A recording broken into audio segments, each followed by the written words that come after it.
Hi everyone, welcome to Best Recipes with Sharon. Today's recipe will make for a really hearty meal. So check this out, Potato Beef Loaf Casserole. Super tasty, and if you're a meat and potato type person, you're really going to enjoy this. This has extraordinary flavor and it's a complete meal in one. So stay with me and I'll show you how to make this.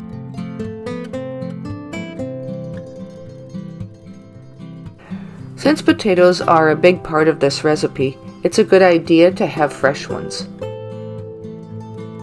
And you'll need about 1 pound to 1.5 pounds of ground beef. So I'll start by chopping some sweet onion. Then melt a couple of teaspoons of butter in a frying pan. Add 1/2 cup of onions that's been chopped. Then add 2 teaspoons of garlic powder. You can use fresh garlic if you prefer, so 2 or 3 cloves of crushed garlic would work instead of the powdered garlic. And just saute the onions until they're lightly brown like this. Then dump your ground beef in on top of that and break it up with a fork and fry it until it's cooked through.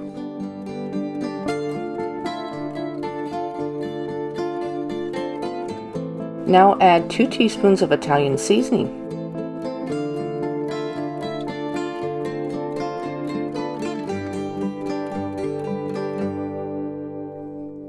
Now add 2 cups of diced tomatoes. Also 2 cups of fresh spinach. And be generous with the spinach because it will shrink down and the flavor from the spinach really adds to this dish, very pleasantly so. And even if you're not a big spinach eater, I think you'll really enjoy it in this dish. Now season it with some pepper and salt.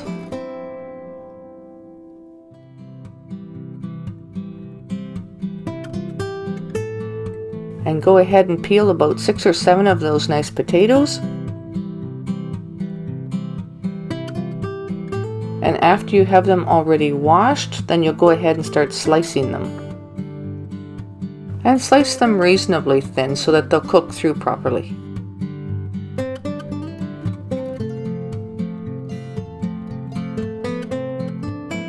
Then take a large loaf pan and butter the sides and bottom.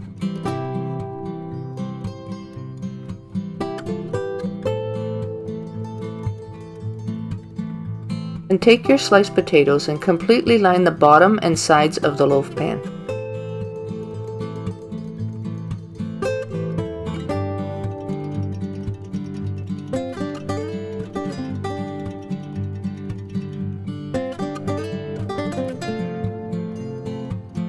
Now take some mozzarella slices and line the sides of the pan with that as well.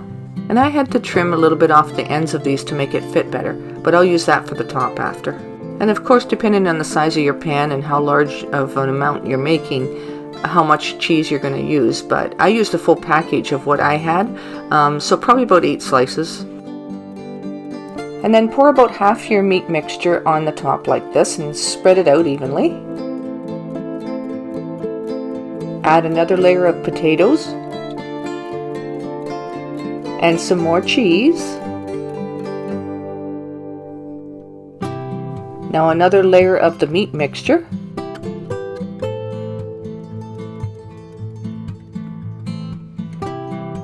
Another layer of potatoes.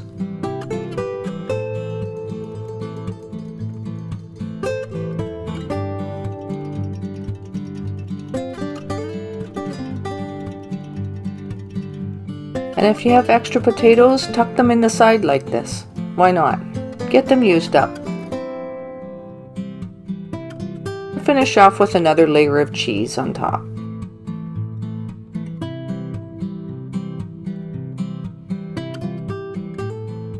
Preheat your oven to 375 degrees.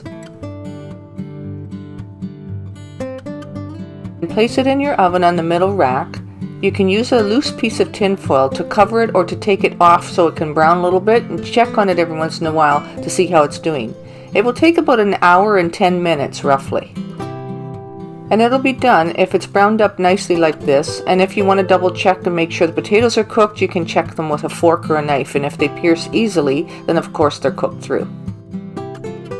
This smells so good. Can't wait to try some.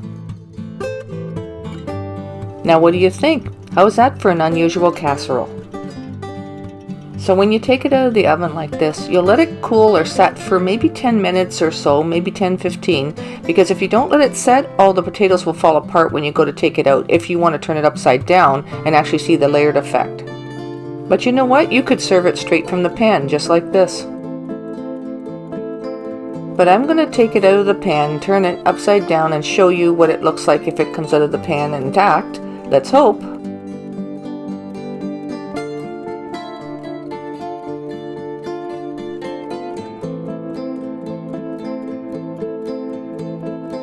Okay, so here it is.